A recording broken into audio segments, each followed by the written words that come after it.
All right, and I think we're ready. We've got RiskyCB on deck with Timespinner. Give it up.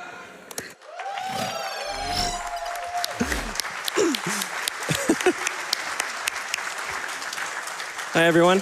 I should not be in the game right now. Whoops. Oh, my God. Spoilers. No spoilers. All right, so Really? this is Timespinner. It's a sweet little, very heavily Castlevania-inspired Metroidvania. Or I guess it would just be like a Castlevania-like. I don't know. It's a really cool game. It came out last year, I think, and it has a lot of sick movement tech. And we're just going to get into it. We'll do a roll call on the couch. You guys want to? My name is Timespinner. My name is Rainbow Poogle. I actually run this game. Right then. My name's RogueLink. I run no major glitches. This is any % glitched, of course. I just decided a second ago I'll be donating $1 every time I mess up the movement tech in this game. So And I'm matching you. I will explain what the movement tech is as soon as, and he is matching me. So Spoilers, it happens a lot. there's a lot to kind of get into in the first minute of the game. So I'll try and keep you as informed as possible. Time starts as soon as I say go, I guess. It'll be a 3, 2, 1, go. So 3, 2, 1, go. So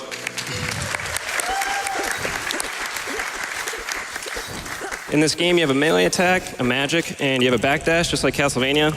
And the entire run, we're going to be backdashing and then jumping and attacking out of it on the same frame to carry our momentum out of it. And that is called risky dashing. I don't know who found it. It's a very handsome guy. And it is deceptively difficult, so. It is pretty hard.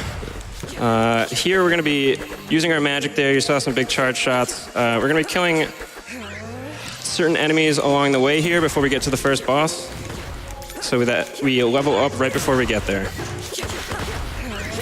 Yeah, all of these movements are very, very precise to either keep enemies exactly where you want them to be or have the right amount of charge or the right amount of mana. Risky's very, very good at doing exactly what he needs to when he needs to in this intro. Could you explain the time stop mechanic while I get through this?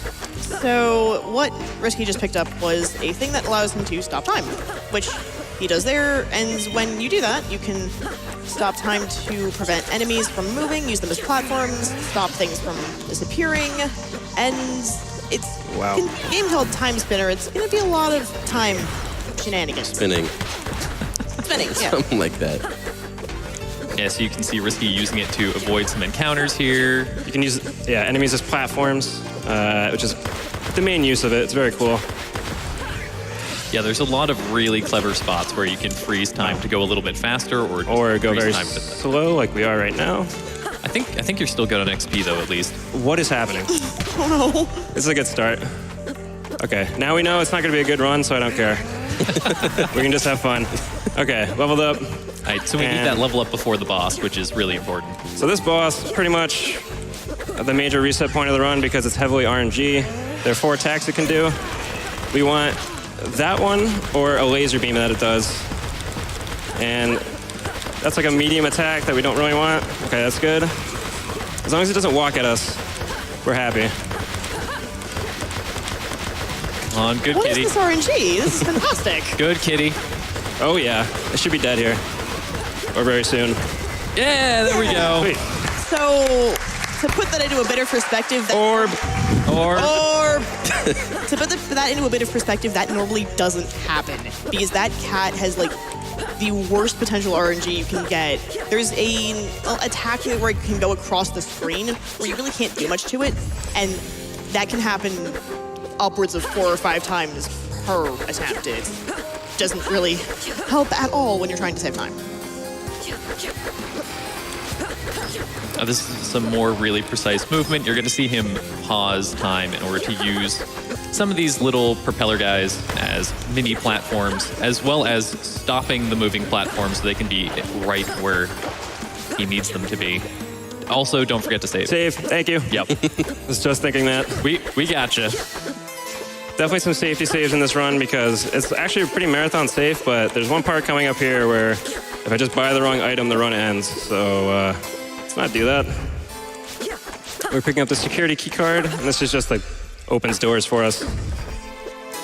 Yeah, usually you would get 4 over the course of the run, but I think this is the only one we get in any percent.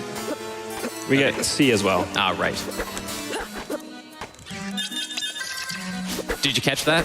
So we bought the right item. So what we bought there was a gold ring that we're going to use to make a ring that will help us with our attacks and basically just helping kill bosses for later. We've messed up 3 so far, by the way. Okay, I'm glad someone's counting. I'm not. I didn't even notice. Leave it to the runner himself. Yeah, I definitely am my biggest critic for sure. It's So. like he's not busy enough. The other thing that we just picked up another ring, which is the little green stuff surrounding the blue orbs, and another spell, which is going to come in really handy for the next boss. So the spell we just picked up is like my favorite thing in the whole game, pretty much. I used it for my whole casual playthrough, and it is so cool. You'll see it when I use it.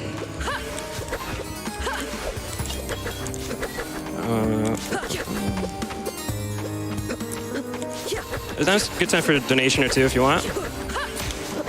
Sure thing, Risky. We've got $50 from Lanxion, who says, shout out to my boy Risky for pouring a ton of work into this run and the Timespinner community. Good luck on Cat RNG. Yo, Lan. I think you got it. Thank you so much, Lan. He's a second place runner in this game. He's super good. He's like the other competition that I have for the category. Okay, did I get it? Oh, I didn't get it. Dang it. There's a funny little visual glitch you can get there. That's okay, though. All right. You can read another donation. We're just killing some guys to get enough experience before the next boss. Sure. We've got $250 from Fish Villa. Let's go. Thank you for your Wait, donation. just 1 second. Here's the cool sword magic. That's all. Okay, go ahead. Oh, shit. We've got $100 from Big Chungo, who says, hey, GDQ, thanks for everything you guys do. Doctors Without Borders is a great cause, and I always look forward to these marathons. There we go. So interesting bit of tech here. You might notice that he's in the air quite a bit while he's doing the risky dash, like so. These vents are actually the worst when it comes to backdashing. In order to do it correctly, it's insanely precise. And we... There you go. Nice. That was really cool. Hit him with the back hitbox of the sword there. Yeah. And we're going to go down here and hit a checkpoint that's not going to be relevant until later, but it'll save us a lot of time to just go into this room and leave it. Those enemies are the worst, by the way. The Roombas. Yes, the Roombas. They're awful, because they'll speed up as soon as they see you, and they'll follow you, and they're just not a fun time. So there we picked up basically money. You pick up memories that are essentially lore in the game, but they give you money too. And we picked up an essence crystal, which we'll be using along with the ring that we bought earlier to craft an item after this part.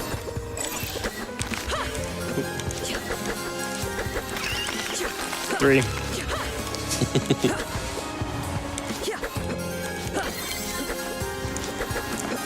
Should have had a land count. He can definitely tell when I mess him up. Okay, coming up is a very fun boss that Poogle loves, and I'm sure she would have loved to explain it. Well, first off, thank you for the sarcasm.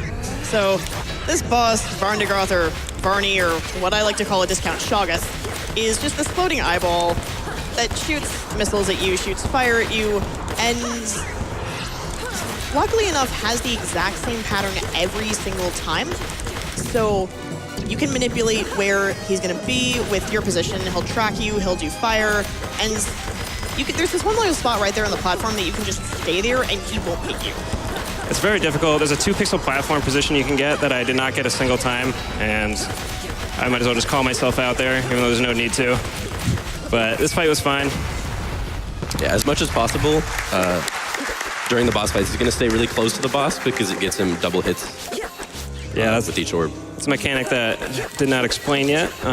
So like with well, first I'll explain the little green dude that I just got that's following me. That is Maiev. He's our familiar. He's completely useless. He is not. He does nothing in the speedrun at all. He's adorable, and that is where it ends. Moral support. Exactly. He literally hits for 1 every like 10 seconds or something ridiculous. He's trying his best. His best is His See, best right hurts. there. 4. To be 5. And something to point out, backdashing left is way harder than backdashing right for some reason. I don't know why. I don't know if it's just me. Well, actually, on a keyboard, okay, a keyboard has specific better movement tech for this game, which is kind of funny. If you're holding right and you hit left and backdash, you'll do it, and you'll still be facing the right way, but you have to let go of the button if you go the other direction. It's just way harder. It's just so easy to do it when you're facing right. So there is that bleak ring that we've been talking about. It's a really, really strong passive effect. There's basically 3 things you can equip in this game. The orb, which is the blue thing. The ring, which is the sort of floating passive bit, and then your spell. So right now he has the scythe ring, which is this sort of passive damage. But the bleak ring is really useful. For each hit, it increases your damage to a multiplier of ×2. But you also take that much damage in return. So it's a really good high-risk, high-reward item. Deal twice as much, you take twice as much. And we we actually picked up a piece of equipment there, the first piece that we're going to get, and that's the pointy hat. And basically, every piece of gear that we're going to pick up will give us more damage. The way that damage is calculated is a stat called will, and the items we get have that on it. It's as simple as that.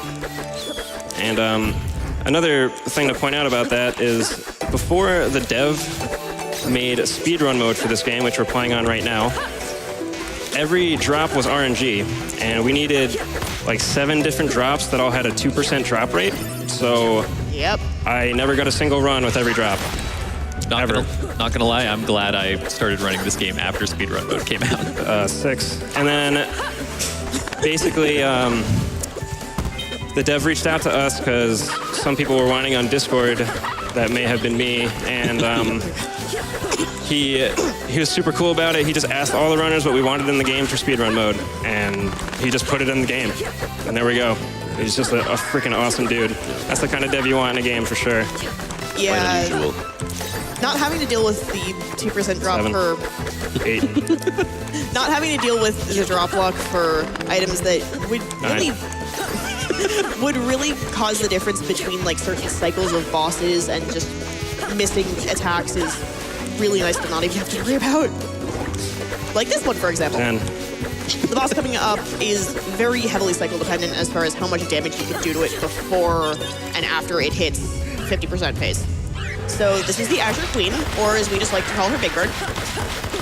Chicken. Or yes, the big chicken. So there's a spot right in front of the bird that you won't get hit by either blue laser, and you can just pause time, jump over the things that she does until you get to phase 2, which is this. So we're spamming time stop here so we get enough mana. So when we do this strat, we can charge a sword during it. And now we can damage boost through the bird and just hit it for free. But normally the bird, when we're behind it, it would expel us, throw us across the wall to the other wall. But if it's doing an attack, it doesn't do that. So we wait for it to do the chains, which it does when it's about half health. And then we just kind of wreck it from behind. So those were 2 twins we will see later. Yeah. And now we're here. Now we're using the checkpoints that I picked up later, because now we're able to warp to checkpoints. That's like why we picked all those up. And it's a lot better than having to run dash everywhere. Backdash everywhere. I was at 10, right? Yeah. You're at 11. No, it was 10. 12. Gonna need a recount on this one. I'll just give him the benefit of the doubt. One Consider it a $1. tip, whatever. All right. We're gonna kill these bats here. These like little orange bats, for some reason, give a ridiculous amount of experience. Oh, nice. Go serve. And now this is called the dolphin dive, and I failed it, so that's like 13.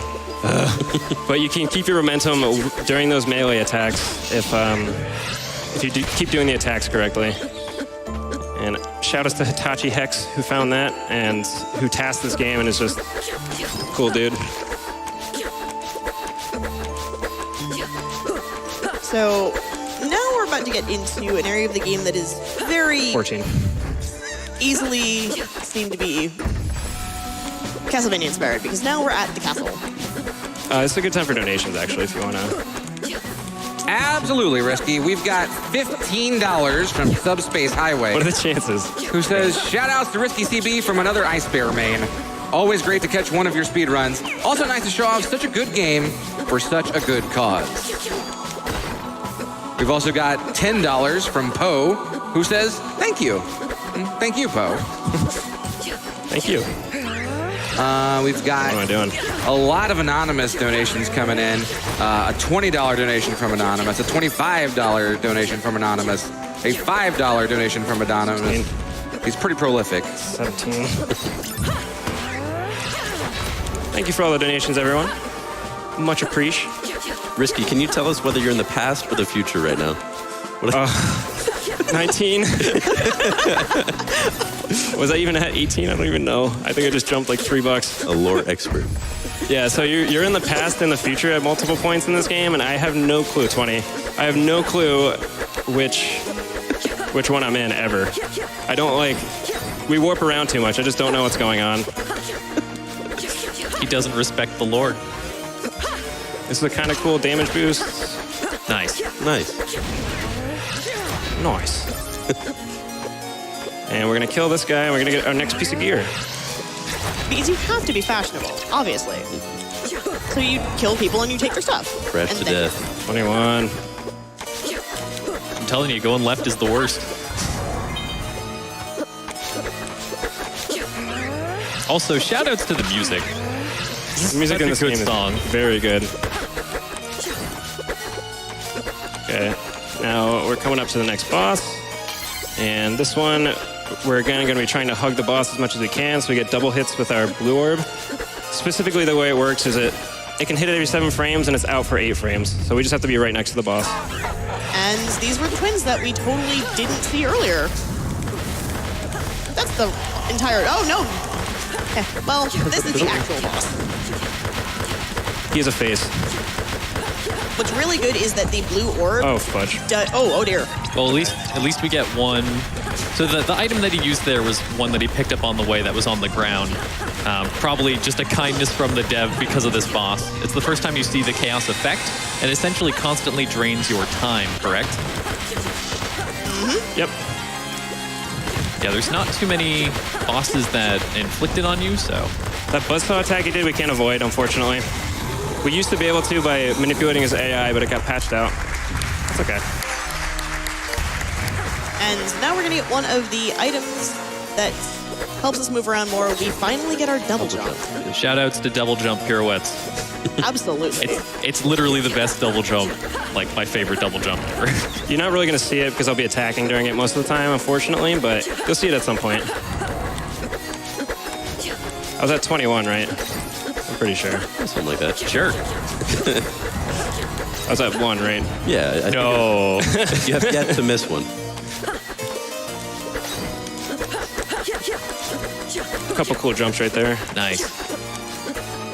You have to keep attacking to carry the momentum the whole time. That's why I'm attacking the whole time. This would be a good time for a donation, too, if there are any. Awesome. We just got a $200 donation. Let's go.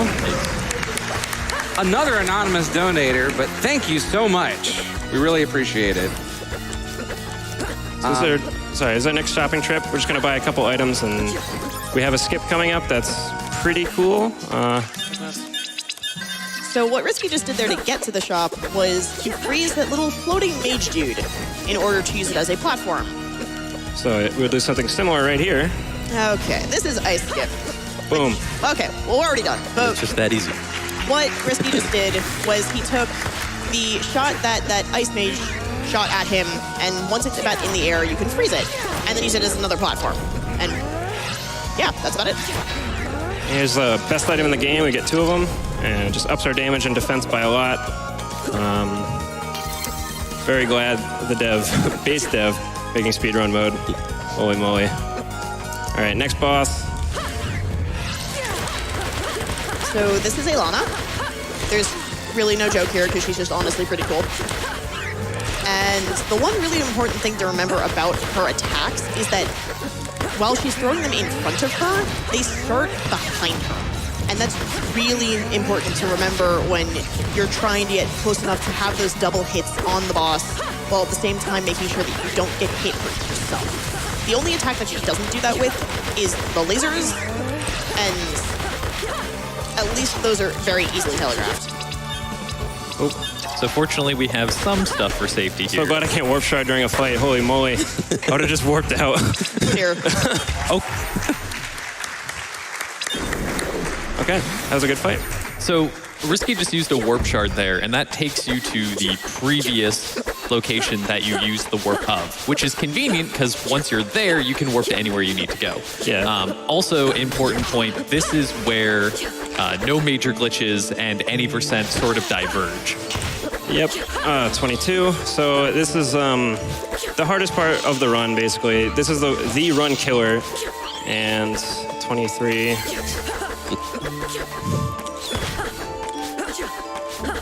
I don't count it if I go backwards. I still got the, I still got the boost. And you can read another donation, 24. I can do that for you.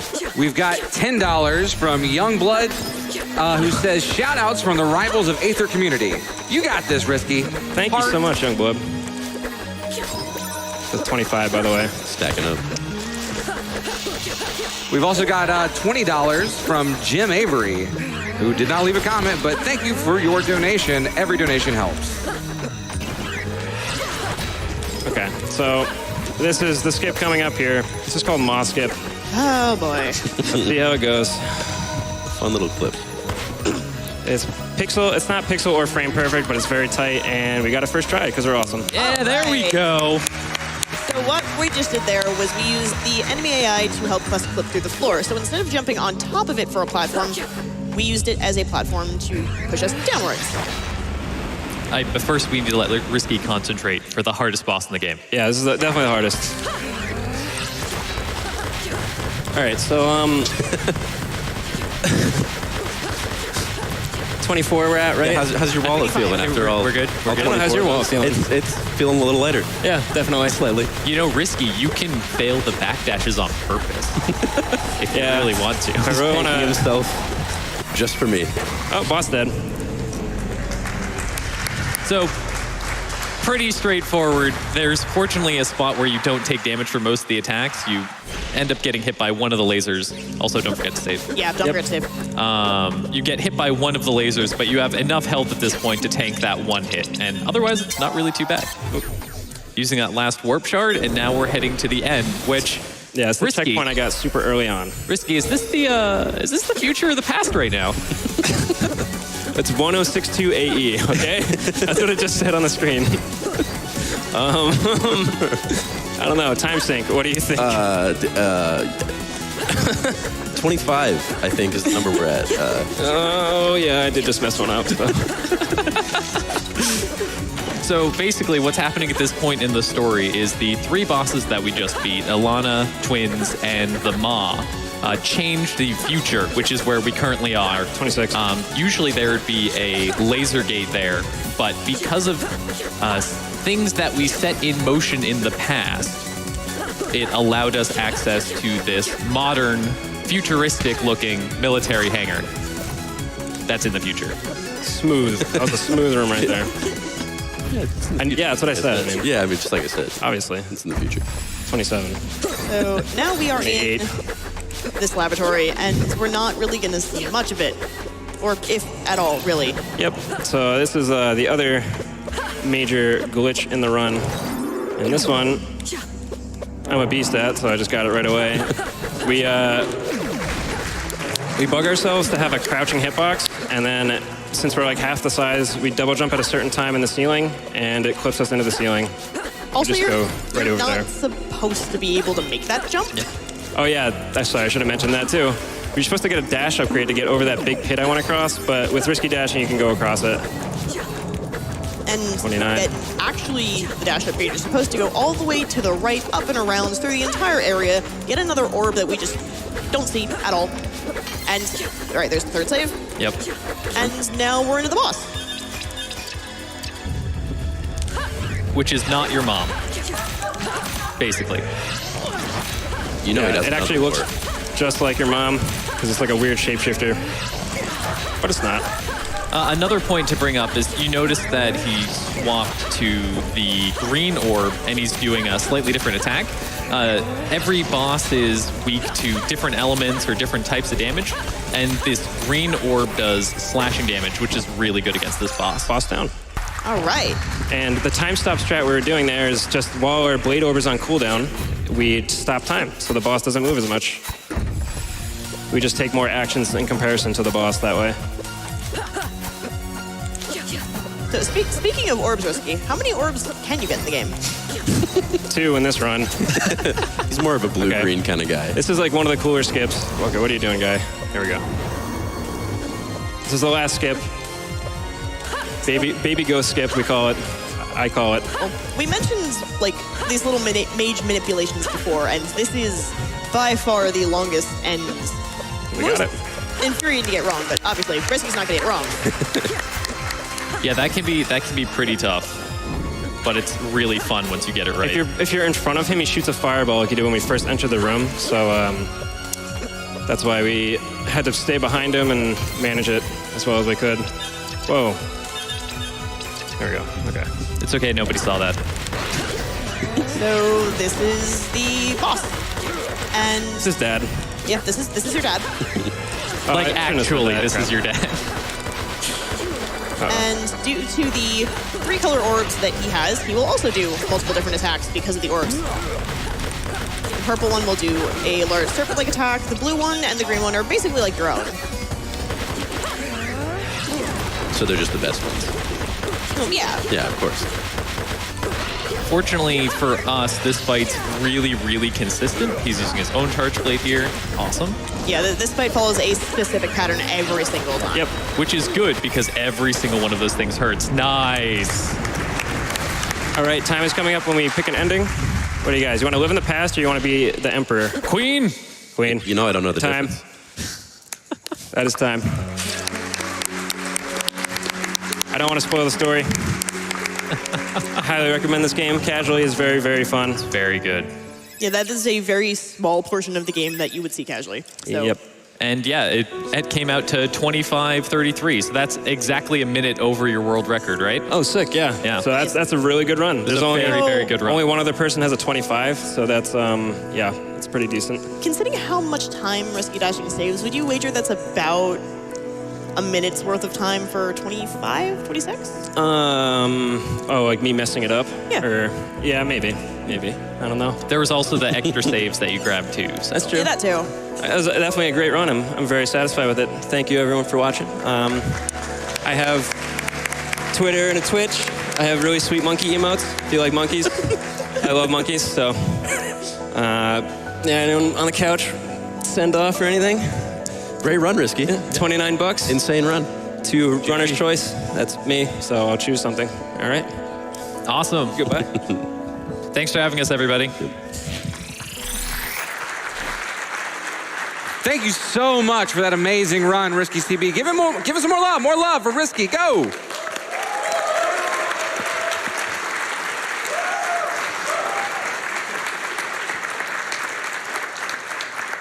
And to top that off, we just got a massive $1,000 donation from Chucklefish, who says, thanks for speed running Timespinner, Risky.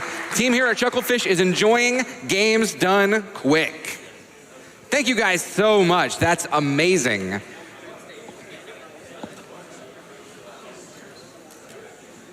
We've also got $25 from Decadent Otter, who says, I just finished Timespinner a week ago. It was such a fun game. It really was. That was a fantastic run.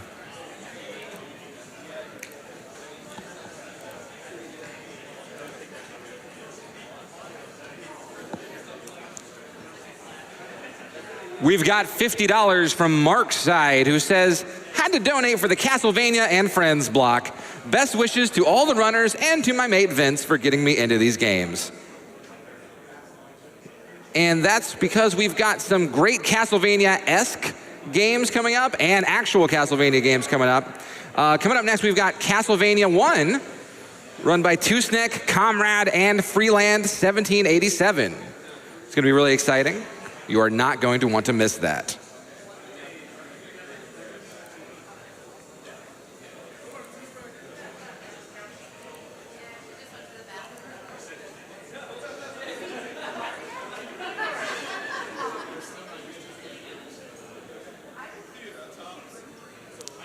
we've got $150 from Japapolonia.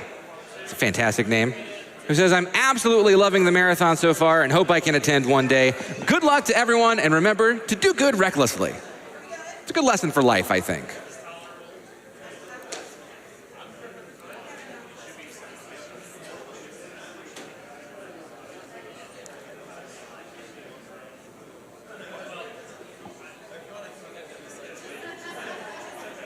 $90 from Pee-wee, who says, GDQ is pretty cool. It goes fast and doesn't afraid of anything.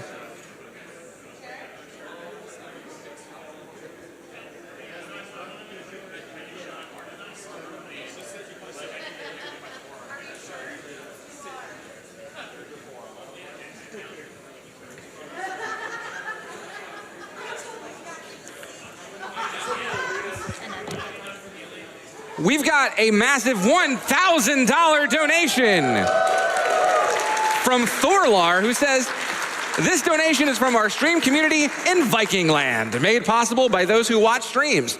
We're big fans of GDQ and all the charity done here. Thank you for all the amazing runs and awesomeness you provide. Also, pineapple belongs on pizza. Oh, we've got a split crowd on pineapple here, I see. Get your donations in if you support pineapple or if you dislike pineapple. Let me know. I'm extremely interested. All right, and I am going to toss it over to SpikeVegeta, who has got an interview coming up with Strizer86. Thank you very much. Again, welcome everyone back to Summer Games Done Quick 2019. I am SpikeVegeta. Hope you guys are enjoying the Castlevania and Friends block. It's Castlevania and Castlevania-like games, all of them awesome though. I am thrilled to be joined by Strizer86. How you doing, my man? I'm doing well, thanks. Awesome, good to hear, my man. So again, it is Castlevania and Friends. You're providing some of the friends, and this will be running Bloodstained Curse of the Moon, amazing Castlevania-inspired game. I've also seen you run the Messenger in the past with these. I know you've run stuff like Mega Man 11, talked about Timespinner right before that. First question is just, what do you look for in a speed game? Do you love indie games? Is it platformers? Do you want just stuff with banging music? What do you look for? Probably 2 of the 3 at least. I really gravitate towards 2D platformers primarily, regardless of whether or not they're mainstream or indie titles. A good soundtrack is always good because if you're going to be hearing those songs over and over again, you want a few bangers in there. Right. But yeah, I live my life basically in the 2D realm when it comes to speedruns for the most part. I do want to talk a little bit about the indie scene you've lived. I've loved what indie games, I almost feel like a marriage of them and speedrunning, like what we've done for them, what they've done for us. I know you've got some cool stories about just how you've worked with indie devs. AAA companies provide a lot of awesome speed games for us to get to mess with throughout the years. But indie devs, they're kind of right there. You've actually been in contact with them with speed games you worked on in the past. Yeah, definitely. Those 2 titles specifically, The Messenger and Bloodstained, the devs and the community have been really a big part of the speed gaming specifically. The Messenger devs were great at patching around things that we found and tech that we found and really leaving it in. They took a lot of feedback from the community. In terms of Bloodstained, the community manager, Zombie Mike, was extremely supportive after the game dropped. He was very present and he kind of acted as a point of contact between ourselves and reaching out to Inti. So yeah, they're just very hands-on and they're very kind of appreciative of the speed communities in my experience. That's always awesome to hear. So let's talk a little bit about Bloodstained coming up for you. You're gonna be running the Ultimate Veteran category today. How much is that going to affect your play style? Is this kind of your main category you find when you play this game? Definitely. I've stuck to Ultimate. I primarily did the out of bounds category and I did the no out of bounds as a side, although they're pretty similar. There's not really a ton of out of bounds in Ultimate. It's going to be drastically different from what you saw at HGDQ with Laxus's run because Nightmare being the most out of bounds heavy category, you're going to see that difference. But also, Ultimate gives you a fully powered up Zangetsu right out of the gates, and you can also recruit your allies. So it's kind of like having your cake and eating it too. Sure. It almost throws, I call it a little bit of a Ninja Gaiden element into it because there's that extra speed, and you're using your sword primarily. So it really gives the best of both worlds. I got to ask you a little bit. Of course, we're talking about Bloodstained right now. A little title by the name of Ritual of the Night. Actually, might have just dropped a little bit recently. Any interest in possibly messing around with that as a speed game? Definitely some interest. The Discord and the community has just been booming already. There's tons of out of bounds that's already been discovered, an infinite jump kick. So there's a lot of tech that's already coming out of the community. We've had a lot of new life in the Bloodstained Speedruns Discord because not only is it generating interest now going back to Curse of the Moon, but of course all of the new faces for Ritual. The game itself is great. If you haven't tried it out, definitely get your hands on it. It's true to the Symphony of the Night style. There's a lot of kind of throwbacks to that and things that are relatable. All in all, a very solid game, and I'm definitely looking forward to seeing how the routes and the categories come together. Yeah, we're talking about how all these games, they're like so similar to Castlevania. I want to ask you a little bit about just, have you ever gotten into running other Castlevanias and like full on, it's got Castlevania in the title? Yeah, my roots are more so in Aria of Sorrow. I spent a lot of time running Aria, and I think I'm to this point the only one that actually has a time on absolutely every category of Aria on boards. Wow. I spent a little bit of time running Portrait of Ruin that we're going to see VB showing us later today, which is also a phenomenal run. I've done a little bit of Lament of Innocence, which is really kind of my only dabbling in the 3D world. Sure. But yeah, I love Castlevania games. Any interest in the NES side of things? Because Bloodstained, in a lot of ways, it's more, if there's one game it's an inspiration from, it's got to be Castlevania 3 you pull it from. Ever looked at that or any of the NES Castlevanias in general? I've looked at it. I've tried my hand at Castlevania 2, which is kind of the poster boy for not being a favorable Castlevania title, at least from a casual perspective. And it's a great run, but there's just some things right out of the gates that were not for me. There's some phenomenal runners in the community for it, but I've kind of steered clear of the NES generation, and I've really gravitated more towards the GBA and the DS-Vania titles. Is there something about more, I guess, this generation, 2000s and beyond, that attracts you more to running those than more retro style? I think I prefer the Metroidvania style compared to the straight linear games, just personal preference. I also find from a control perspective, they have a lot tighter controls. There's a lot more that you can do. I mean, obviously the roots of Castlevania, if you're going to jump, you're committing to that jump, whether it's going to go well or not. Yes, you are. So I like kind of some of the flexibility of the Metroidvania titles. What is, if you could describe yourself, because everybody comes from different standpoints in speedrunning, what excites them the most. Do you consider yourself, you love to just grind out attempts? Do you love to find, routing options, find out of bounds tricks? I know you had talked about for the last run, Timespinner, you found some cool out of bounds for it. What gives you the most satisfaction as a speedrunner? I actually love the routing piece. I love thinking about all of the stuff that no one has necessarily put together. When a new game drops, it's really exciting for me to start having that discussion with the community about what is faster, why it's faster, thinking outside the box.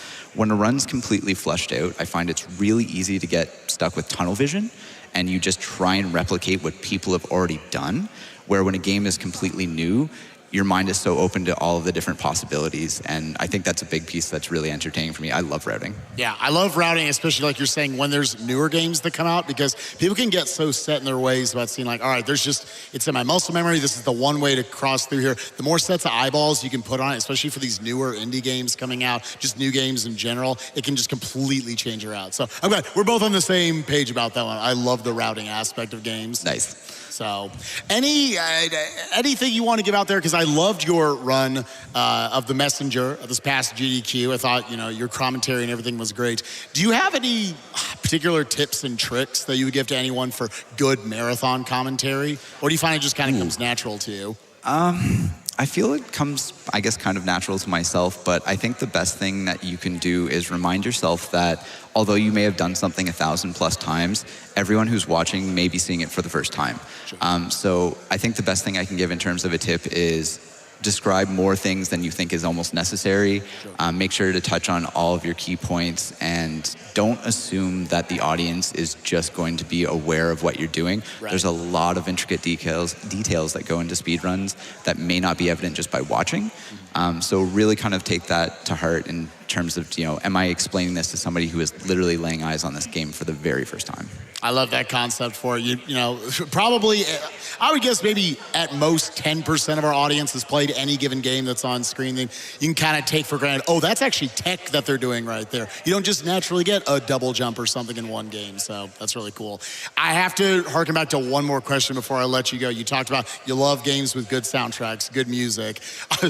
When I was preparing this interview for you, all I could think of was Messenger music the whole time. Do you have a favorite soundtrack from, if it's a game you run or maybe have had interest running or anything like that? Oh, wow. The Messenger was really on my playlist for a long time. Like, I would go to work listen daily. to it after this. Yeah. I would go to work daily, and I would spin that at work because it would just, help take my mind off things and allow me to work a little bit easier. I think above and beyond that, outside of the realm of Castlevania and Mega Man, I've really been getting back into the Axiom Verge soundtrack. Really? Okay. And, Katana Zero. Katana Zero has some really good soundtrack elements as well. So I've kind of been bouncing back and forth between those two. And more recently, being introduced to Super Mario World ROM hacks, Invictus, Quickie World 2, like there's some really good soundtracks in those ROM hacks. I forgot you had told me before this you were kind of getting into the Kaizo Mario side of things. Has that been fun? It's surprisingly been a lot more fun than I thought it would be. I thought it was going to be more frustrating. Just painful, right? A little bit, but you feel the progress. And as long as you're always feeling the progress, I find it's not discouraging. And I've done Quickie World 2, and that's a great intro after something like Learn to Kaizo. Oh, okay. And then I kind of banged my face against Grand Poo World 2 for a little while, which is the top spectrum of difficulty. But even in those levels, you're feeling like you're seeing just a little bit more of the level. You're understanding a little bit more each time you try it. And it kept me encouraged to keep going at it. So that would be, How to Kaizo and then Quickie World. That's, because I'm sure there's some people out there thinking, I could never, ever, ever beat a Kaizo game. Yeah. Those would be your recommendations for people trying to get their foot in the door. Start off with Learn to Kaizo. It's really great to get your footing. It explains every trick that you're going to need to know, and basically each level is just one trick, and then you have kind of a test section which combines all of the things that you just learned. Quickie World 2 is a really good beginner Kaizo because the levels aren't that lengthy, and you're still putting all of those basic tricks together, but it's in a way that you're not expected to do like a dozen of them in a row just to see the checkpoint, for example. For sure. So it's really good to kind of, find your feet and start getting comfy with doing those tricks on the regular. Strasser, he's multi-talented, loves the 2D platformers. Guys, we are in the middle of the Castlevania and Friends block, though you can coin the phrase, that's what I'm calling it. Getting set up right here. We're going to send you up to the front for the three-way Castlevania 1, the very first one, NES race. Hope you guys enjoy, and best of luck for Bloodstained later, man. Thanks, appreciate it. Heck yeah. Thank you, Spike, for that amazing interview, as always. Gonna give you a few donations here real quick. We've got $300 from Kajong0007, who says, good luck, Castlevania racers. Let's see some good, clean, damage boost, and crits. We've also got $100 from Don Zatch, who says, hey, SGDQ, longtime watcher, first-time donator. I wanted to donate and wish Sneck, Comrade, and Freeland good luck on the Castlevania race. Putting this donation to Rolling Up the King, and we love Katamari. And I'm gonna toss it over to a Twitch ad real quick, so we'll be right back with you right after this break.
All right, and we're back. Thanks for those great ads. We're powered by Twitch.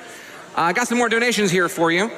We've got $50 from Nicole Goodnight, who says, just had to donate during my favorite game block. Castlevania has always been very near and dear to my heart, and it's so amazing watching it being ran. Good luck to all of the runners. But enough talk. Have at you.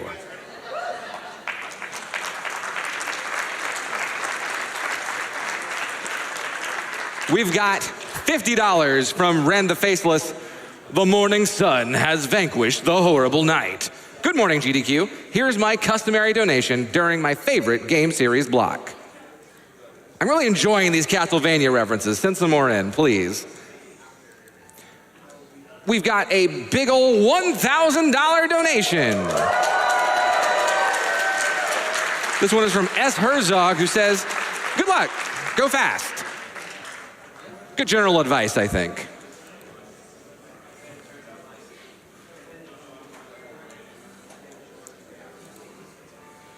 $50 from Pronzo, who says, hyped for the CV1 race. Best of luck to the runners. Thanks to the GDQ staff as well for helping a good cause. Go get it, Two-Sneck.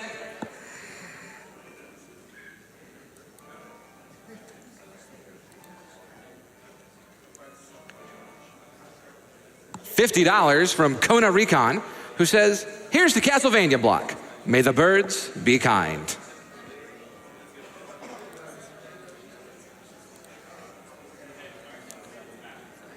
$100 from Adjuras, who says, looking forward to the Castlevania runs. Thanks to all the runners and the GDQ staff for another amazing year of gaming and charity.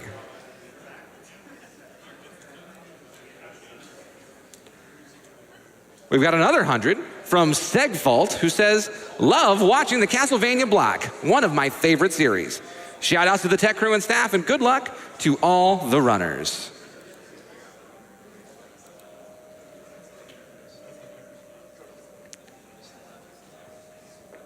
We've got $25 from Edok Namelock, who says, can't wait to watch such a high stakes Castlevania race. Remember, don't die, or do. Just kidding. I wish all the runners the best of luck. Also, I'm sending all my love and support to Cartridgeblowers on his first GDQ announcing run. Doing great, buddy. Thanks. And I think we're just about to toss it over.